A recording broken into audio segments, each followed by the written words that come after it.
So I think what we'll do is we'll maybe just jump straight into the glass stuff. And if you recall last week, one of the things I showed you guys was the idea of using a Zippo lighter fuel, because if you do that and mix that with say some pastel, if I can just find my scalpel, and keep in mind that you guys will do your pastel scraping on a clean sheet, but off to the side I'll keep it all on one sheet here just to use it as an example. Okay, so get our makeup removal pad or cotton wool bud or other cotton kind of disposable pad, and we just squirt a bit of Zippo on there. Make sure you got enough on there. Yep, that smells good. And so what you can do with it is you can start to create a wash with the pastel. And you almost get like a watercolor effect. And the other cool thing you can do with it as well is you can actually start to mix it. So if I get some blue and maybe a little bit of orange in there,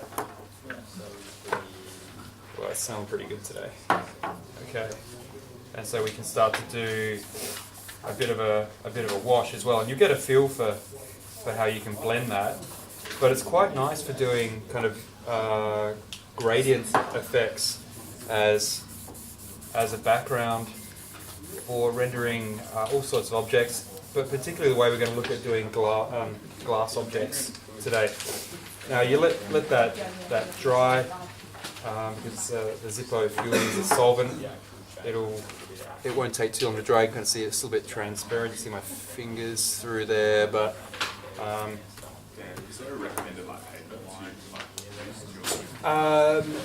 again, anything that's not too thick. So probably up to photocopy paper. So 70, 80 GSM is probably the peak there. I'm using I'm back to bank paper today, so this is really thin. It's 45 GSM. So, did you smell that? Yeah. So if anyone's a bit sensitive to chemicals, maybe leave the window open. Yeah. Can you put a lot of fluid on the pad? Like, is it it's a decent squirt. So, something like that. If that was useful. And just be careful if you've got any naked flames around you as well. I almost set myself on fire one time with it. I was refilling my Zippo and talking to my friend on the phone, smoking a cigarette, and before I knew it, I looked over and my hand was on fire, because you can't feel it initially, it ignites really quickly. So be really careful with this, and no naked flames or cigarettes or whatever around there. Now, once that's dry, the good thing is, if you remember, keep in mind this one here hasn't got any Zippo lighter fuel mixed with it, and you can cut that back and basically get rid of it from the page. Once you have mixed it with the solvent, it's quite difficult to erase it completely from the page, so you've got to think about where you're placing it before you commit all the way to it. But you can get almost a bit of a reflection type effect to it. The other good thing is you're able to run your marker across it as well, so you can start to build that up. You can also run all your biro across there as well. And so if you start with maybe a bit of an underlay, really light underlay on there, then you can build it up using that as a color background starting point. I'm going to show you one other thing before we look at the glass demo, because you might want to do the glass today using one of these two techniques. The other thing you can do, I'm not sure if I've shown you this already, is if you get your Copic refill, let's get one that I'm not going to use too much. go with baby blue, is you can make yourself a super marker using the refill ink and your cotton wool bud or your makeup removal pad. If you're worried about getting the ink on your fingers, get a bulldog clip and clip that around there, so we're kind of making this giant marker.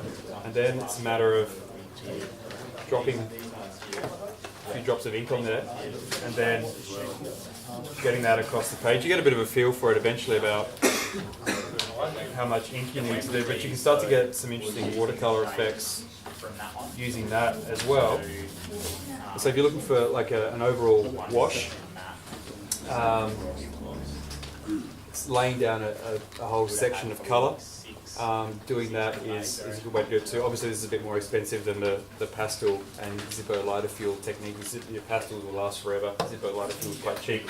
These things are what, $10, $15 or something. So, but the idea of the super marker is interesting, particularly if you've got a large object that you're trying to render. If you've got really large flat face, a super marker is a good way to fill that quickly instead of sitting there with your little wedge tip for 15 minutes upwards and downwards.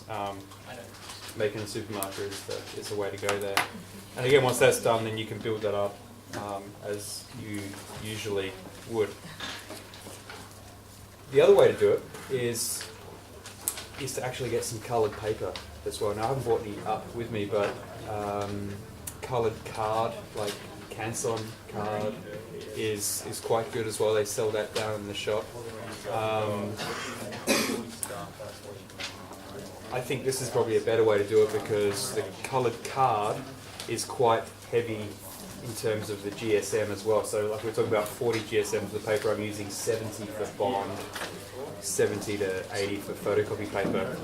Some of the coloured papers are quite thick and really suck your markers quite quickly. So you end up with, you don't have to do the wash that I've just done here to get your drawing started, but it will drain your markers quite quickly, and then it's another thing you've got to keep in stock or another item to go buy from the shop. So you could start with coloured paper, and we'll look into that in a couple of weeks' time. But I recommend one of these two techniques today to get you started with what we're doing here. Now the reason I'm showing you the coloured background is because when people want to draw glass, if we have this kind of clean glass here, right? There's no colour to it. It's actually a really difficult object to draw or to render at least, because it's not like having a reflective object that's sort of an opaque material that we can add highlights and whatever else to. We get highlights from the glass, but we don't really get much else to it. You get some coloration around the lip there, it's kind of reflecting you guys and the black panels at the back. We can see the dome in the bottom of this cup or this glass because I did a really bad job of cleaning it. Green tea. Green tea. And there's another reason why I brought this glass up to use, or see if I bring my hand in there, you start to get, I have to hold it up, you get the double lick of black over here. Now this is one of these Bowden glasses that has quite a thick wall section, or it's got two layers. It's got a layer of air between the two layers of glass. But I brought that in because it's a really good way to represent glass, is to exaggerate the thickness of the glass so that you can start to give your rendering a little bit of shape. And we're interested in picking up those reflections. Now if I bring this one over, chances are, there we go, we start to get a bit of the green in there, in that double wall section. If I wrap that right around, see how much easier that is now to see the glass compared to when it's white. So my suggestion, if you do want to try and represent glass or transparent objects, is that you do it on a coloured background if you can, because it just makes things a lot easier. And exaggerating the wall section is one thing that we really want to do. So I'm just going to get sacrificial paper here. And we want to think about rendering the glass. Now I've asked you guys to you can just copy or use the two glasses and the jug here for reference when it comes to rendering up a glass. Now the reason we're doing this is because don't try and invent your own glass unless you're feeling super confident, but this photograph has been done in that photography situation again where you've got those black panels that we were talking about last week, a bit like the black panels are in the room over here. They're reflecting into the side of the glass. So it's a bit like when I held this up and do this, that you start to get the reflections in the side wall there. Okay, that's what we're really interested in. All right, so how to get started? Well, the first thing you probably want to do is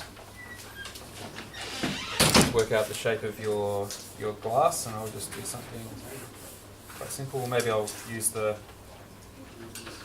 Bowden one in front of me as a bit of reference.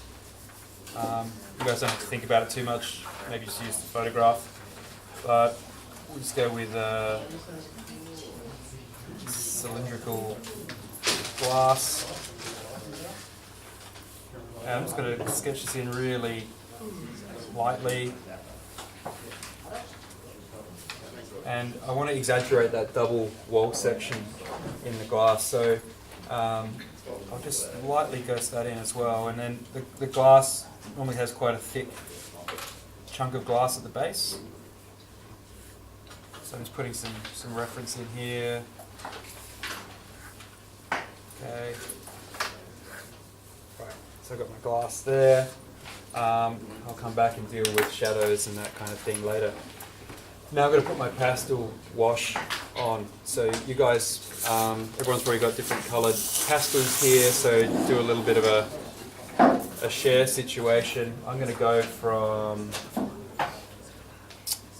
maybe I'll go from orangey green up to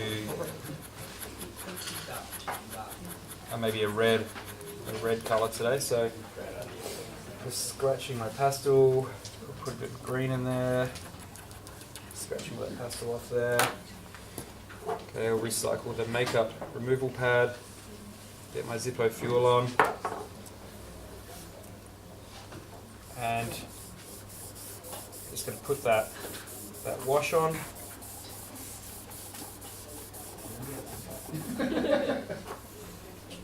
Okay, so keep mixing that on.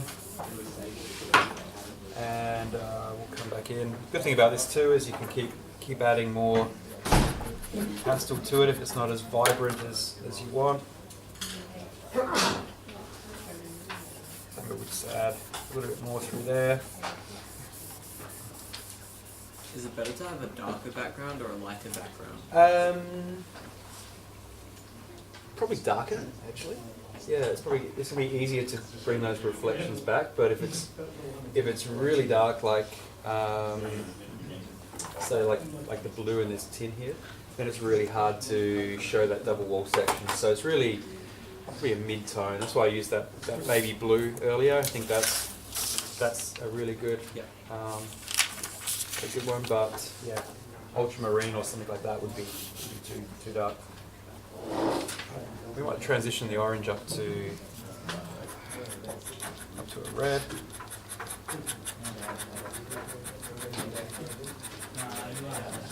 Now you can do this without the Zippo lighter fuel as well. It's just going to end up with more pastel spreading over your page. It's not unless you've got fixative. It just doesn't end up with that same vibrancy that you get when you do mix it with the lighter fuel.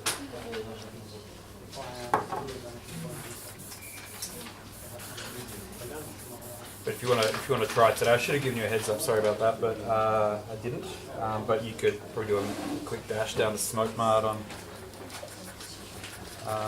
Langley Street or one of the convenience stores to get a tin. Sorry. Somebody else last week was suggesting maybe, I forget what they were suggesting, they were going to use some other alcohol-based or solvent-based kind of fluid. So just because I'm using the Zippo brand stuff doesn't mean it's the only one, but You could use an isotope fluid. you might be able to. Yeah, you might be able to. See that thing. I think Shane's got some down in the workshop. We might be able to steal some shortly. And okay, I'll be honest with you. I'm using Zippo because it smells great. Isotope tastes better. It's getting a bit desperate, isn't it? Well, all right.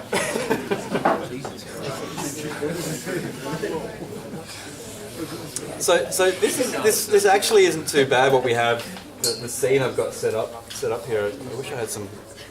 Here's one I prepared earlier. A bit of a black reflective panel in there because what I'm trying to do is pick up that double wall section as well as some of the white highlights. Now this room's a bit complicated. Probably only want to imagine there's two lights either side. And then imagine those black panels are off to the side and that's what's going to hit that wall section. So I would actually start with something like a C2 or a C3, something quite light, and just start to add a little bit of thickness to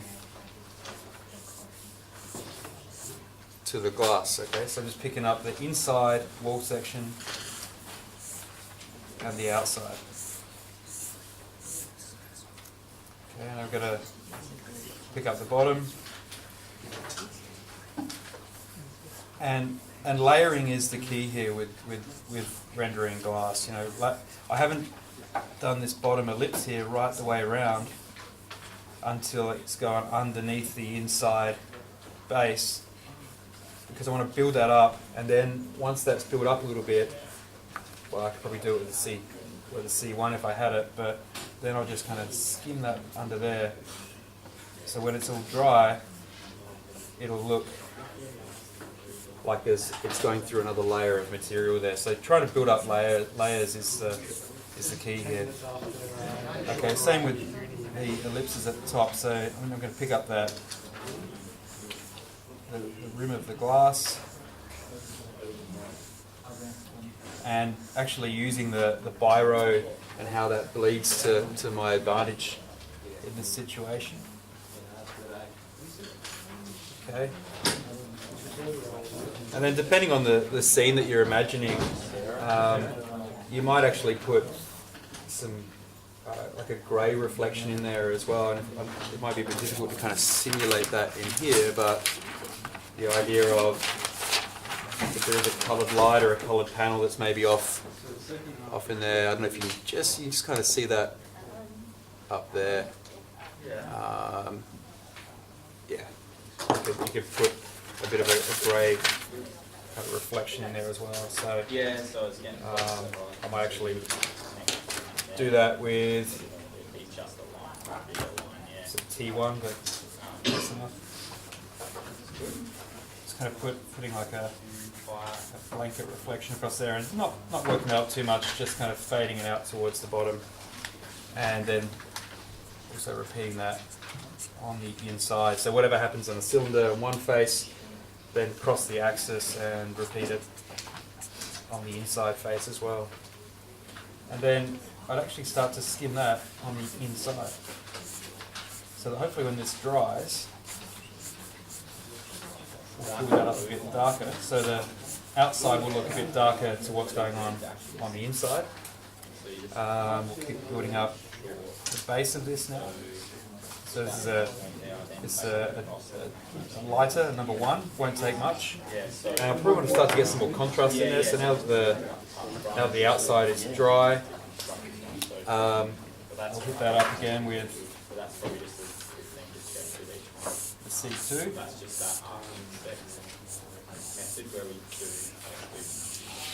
Okay, I'm just going to build that up a little bit more.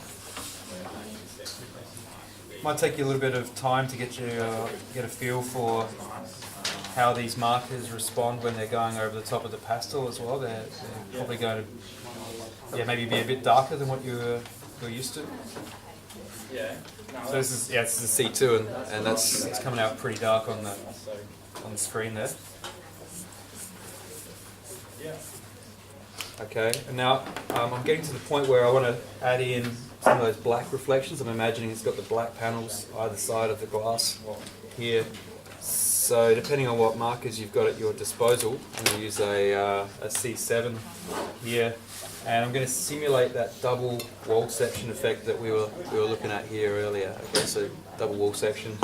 Just going to skim the wall section there with the C7. And this is where you've got to be a little bit brave and have an idea about how this works. Now, again, we're doing that exaggeration thing where we're imagining we've got our eyes squinted, and we're not trying to do a lifelike rendition of it. It's an exaggeration of the glass. Okay, so I'm putting a heavier outline on the outside, and then just a very, very light stroke for the inside wall section. Okay, and then this is where the photo comes in handy, having a reference in front of you to simulate the kind of reflections that you get around the base. And depending on what's reflecting into it, it could be quite jagged reflection or something that's a little more smooth. Also depending on what the glass looks like that you're rendering. Okay, so I'm just building this up to C7 here. Okay, and then we'll repeat that on the other side there. And just a light hit of it around the back. And now coming up to the rim, giving that some thickness.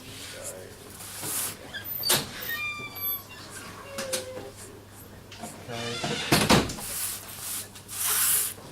Try not to overwork the drawing as well, because it's really easy to do that. Okay, so kind of make that look a little bit thinner at the back there. A little bit lighter. And I'm actually going to come in with some black as well.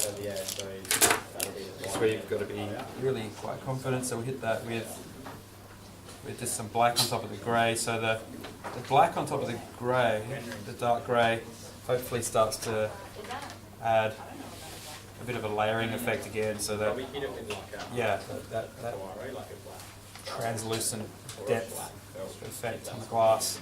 That's what we're looking to achieve with the black on the grey markers. Okay. And we'll get some black in the bottom there as well.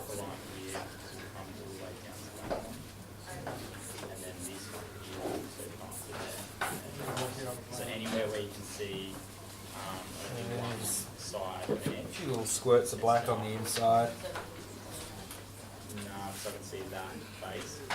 And I'm going to try and keep as much black on the front, or more black on the front rim, and then just a little bit at the back. So I want to put the emphasis on the front of the glass. Okay.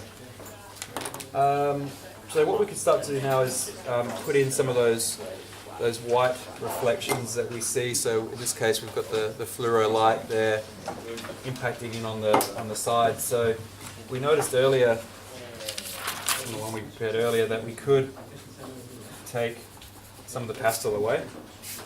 So yeah, we can start to cut that back. I'm sorry, I stole someone's eraser last week, so if it's yours, I've still got it. I don't remember whose it was. So I'm gonna, oh, it might have been, yeah. I can imagine there's two light sources, left shoulder, right shoulder. The one on the right shoulder is going to be more of a thinner line, a thinner light source, so therefore a thinner reflection, and the one over on my left shoulder is going to be a more diffuse light.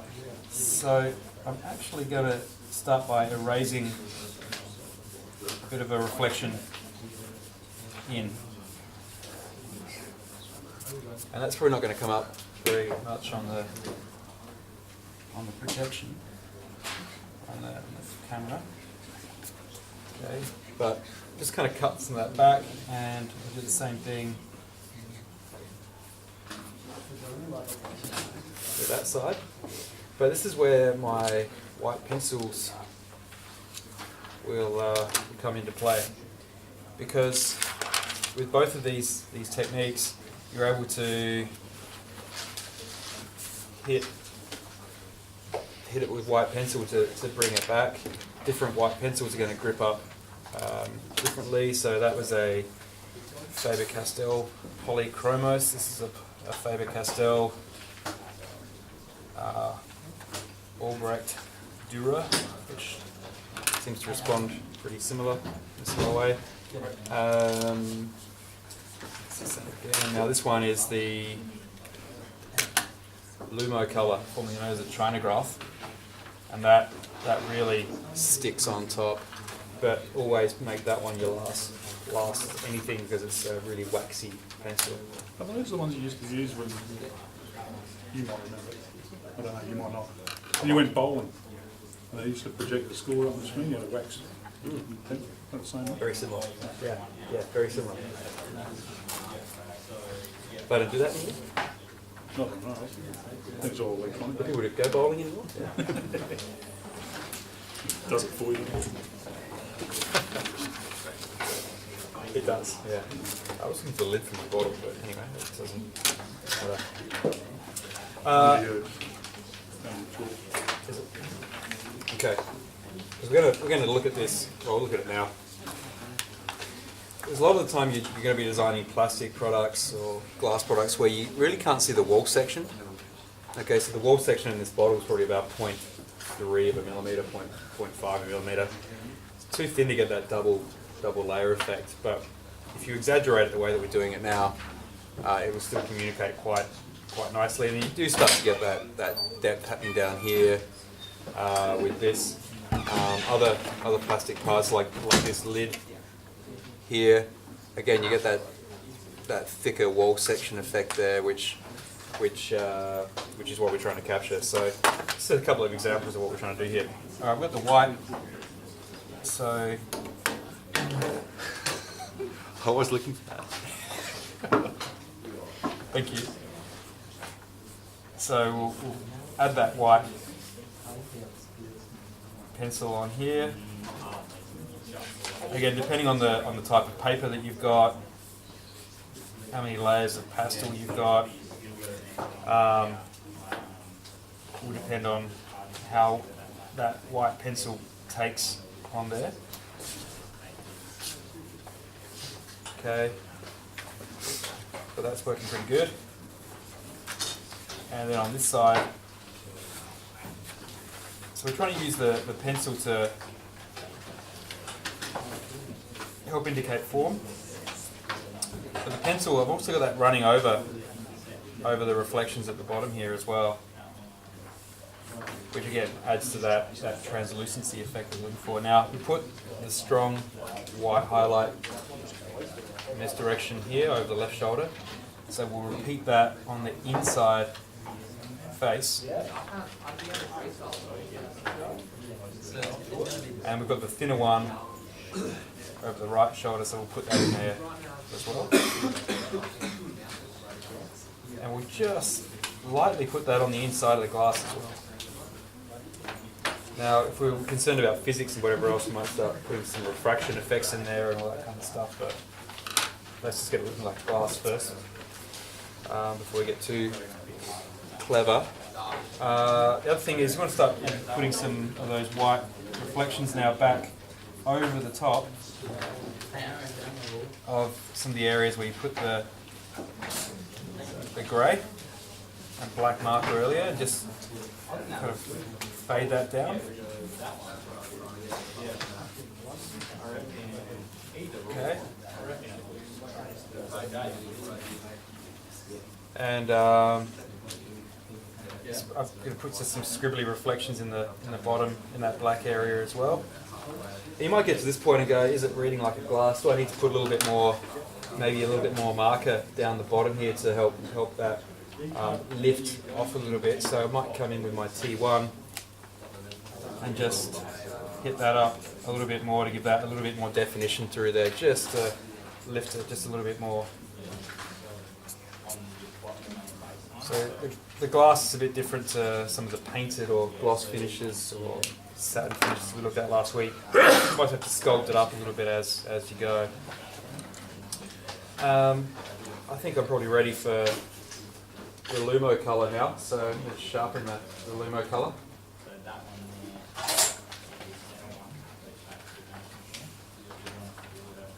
And we'll get the Lumo colour on there because that's just going to pop a lot more, and you can kind of see that that's got quite a contrast compared to the plain pencil on its own. So I do suggest you get one of these. And yeah, we'll just work that up a bit more.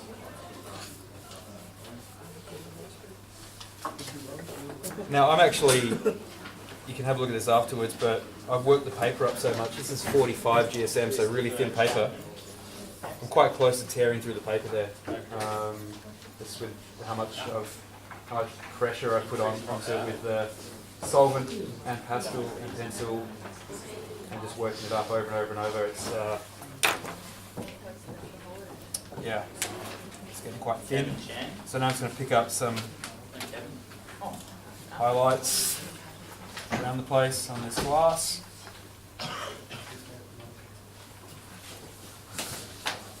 Okay, and that's probably about enough. I think what I'll do now is I'll just come back in with my biro, sharpen up some of the edges that need to be sharpened up. Give a bit of definition maybe to the sides. Ali. Should I try your last name? Hassan. Give me another code. Sharpen all that I'll up. read it through, I'll work it out and then I'll speak. Hassan? Zadeh. Maybe a little bit of definition around the rim there. Be careful with your biro over the top of the Lumo colour China graph because it will clog up.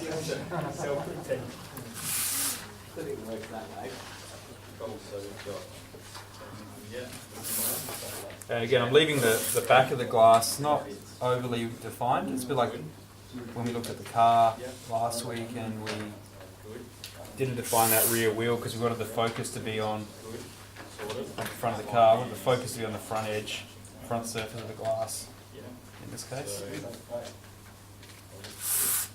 And maybe it's a little bit sketchy through there. And at this point, I'd probably come in with the white out, put the super sparkle on it, and work quite quickly and maybe get that little flick. So you can make sure that these. Okay. Made that a bit too shiny there, but As long as you determine sort of the distance and then the next one. here, Yeah, it's getting bigger. Yeah. So. and then maybe a so little that's tiny all one right. This first cube, at the top there. you've sort of stuffed up a little. Yeah, we've sort of done a lot. So. And we look then at just a little this bit more line at the back. here, see how it kinks and then goes out to that vantage point. That needs to come straight through. Between the liquid paper and the Zippo, it's Yeah. And then this one, see how that goes. solvent wonderland down here. To the abyss. Now, one other thing you might want to put on there is a shadow. You know, being a clear object, you might want to show a shadow on there. So, real simple way to do it is to think back to how we've done shadows in the past. Give it a light direction and a shadow line direction, and I would just try and pick up, say, the rim and project that onto the ground.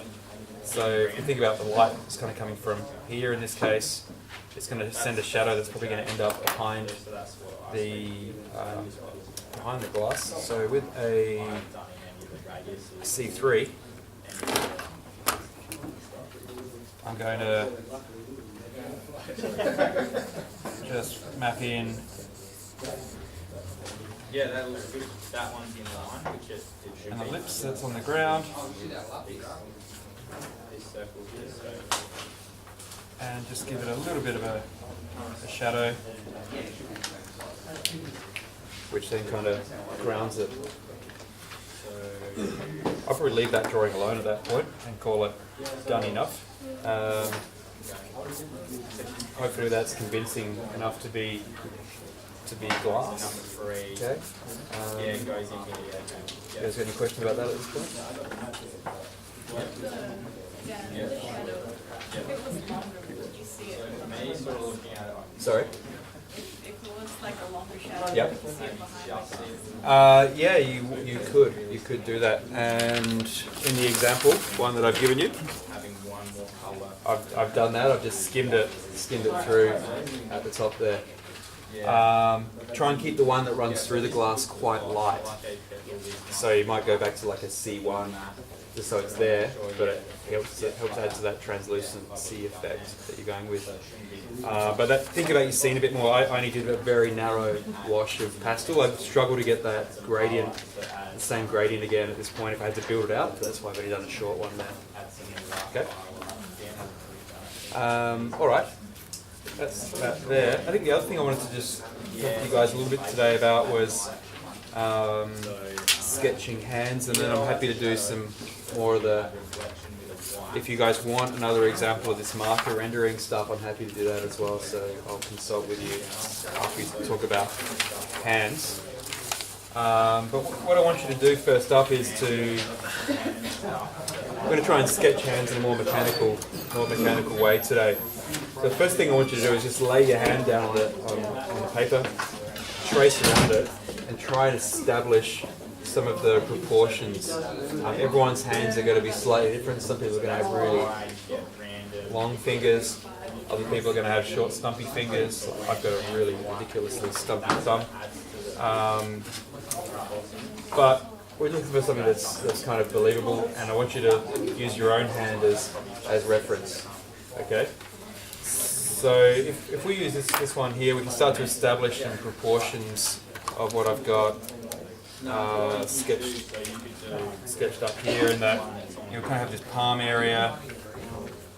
And the other thing I want you to do when you trace your own hand flat on the page is to start to establish where you can start to break the hand into smaller primitives.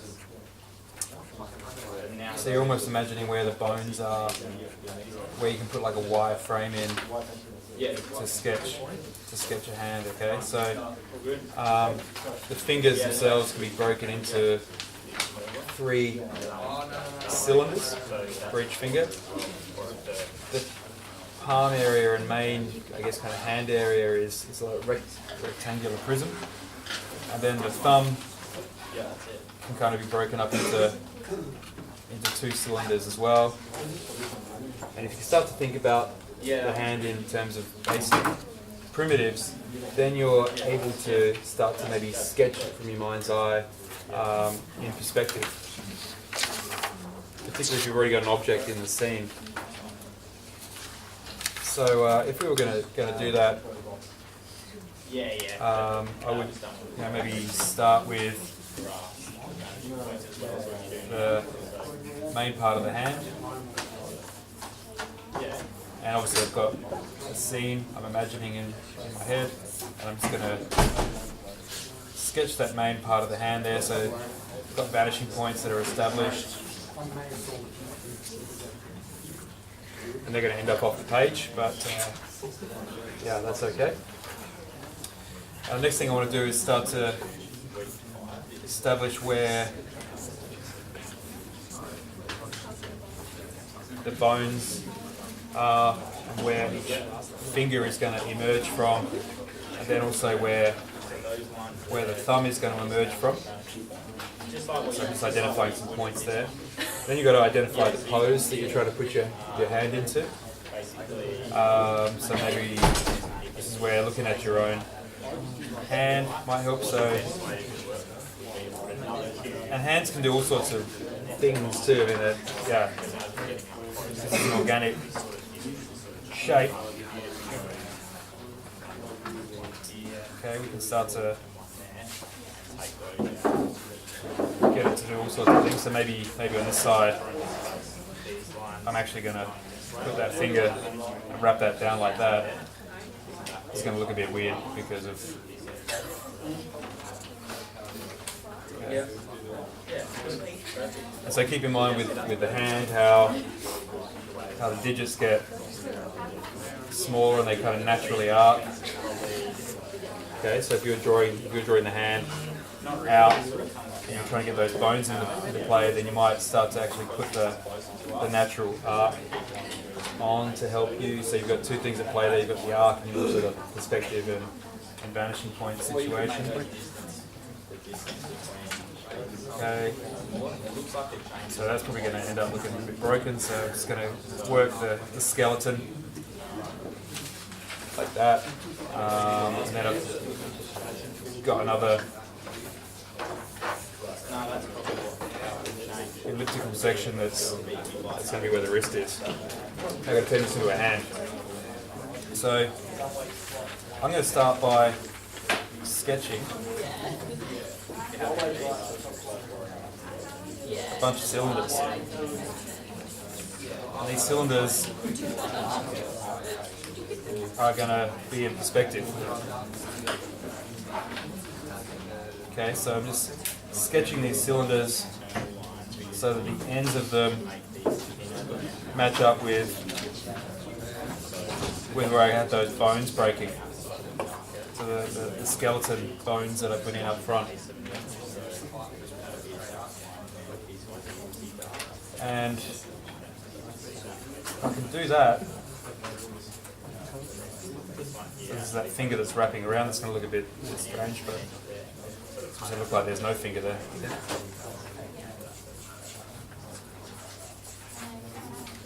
Okay, so we can start to almost get this robotic looking hand in. And then the same thing coming out this way.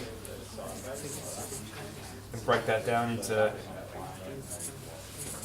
those primitive shapes. And then there's probably going to be a little bone in there, top of your wrist. Okay. Now once you've got that skeleton in play, now you can start to, maybe we'll switch to a different colour. We can start to take out information now, because if you put too much in, it's not going to look right. So once you've got the primitives in play, now you want to just eliminate and only have the necessary detail in there to make this look like a hand. Because again, most of the time we're not doing visual arts type sketch here. We're doing a concept sketch where we're trying to demonstrate how a product might be used, or how it might be held, or how a user interacts with the product. We're not so interested in the hand itself. We're less interested in the hand itself, as long as it looks believable and looks like a hand. So don't forget there's things like knuckles. I mean, this is a real crash course, guys, in sculpting out a hand. Okay, don't forget about fingernails. Oh, for that one, yeah, that's for that one. Yeah. Okay, and there's going to be a thumb that's running through there.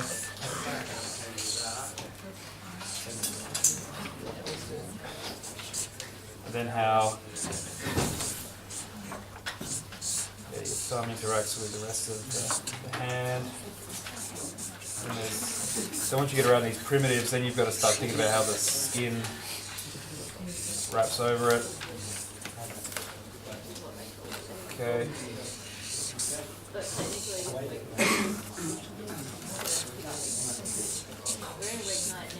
And get fingernail and thumbnail.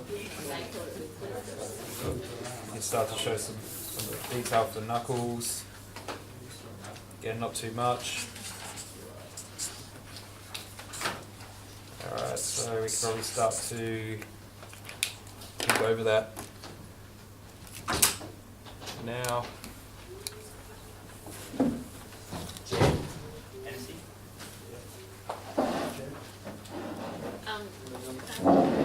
The other way to do this, of course, is to take a photo, print it, trace it, and then sketch. Well, then, sketch the object that you're trying to match up to the photograph of the hand that you've got. But whichever way is quicker for you. It's good if we can start to understand how to sketch hands.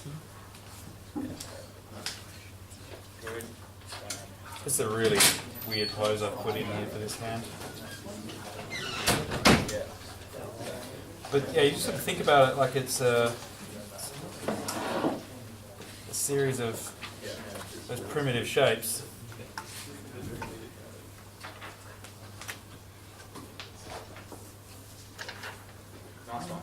And we've all got two of these things for reference.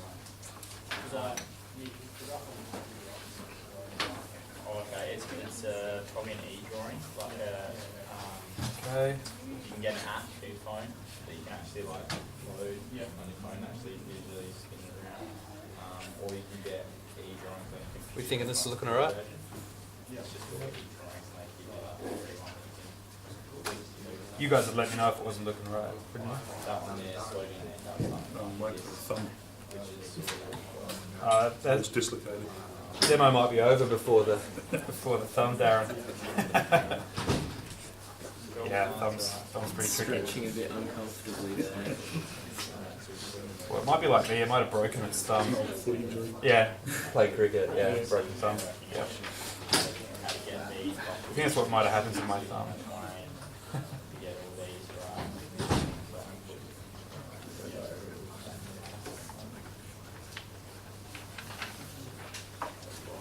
And this is super life size as well, which isn't helpful.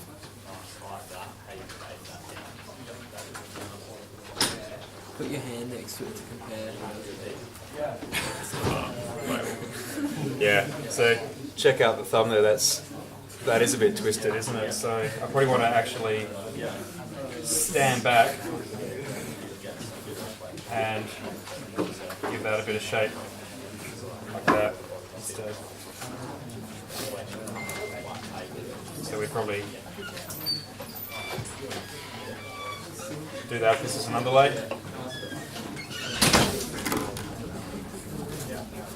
And then, but what we'd be most interested in is whatever the product was that this thing was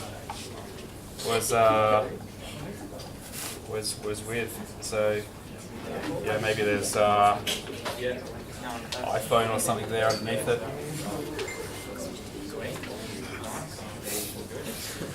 It's going bowling. Spider-Man. Yeah. Yeah, that was fun. Yeah. Alright, so that's the basic primitive approach to sketching a hand. So think about where the main body of the hand is, the proportions for the fingers, where the bones go, where the thumb goes, and then start to break that up into a series of primitive shapes, which you can then put skin over the top of afterwards. Alright? Any questions? Anything else you'd like to see today? Any of the gloss matte material stuff? We come back to that later. Okay? Cool. Well, how many pages do you need for that all go? Just the one. Well, if you need to, if you've drawn it quite enormous there, like I have, you might spread it over a few.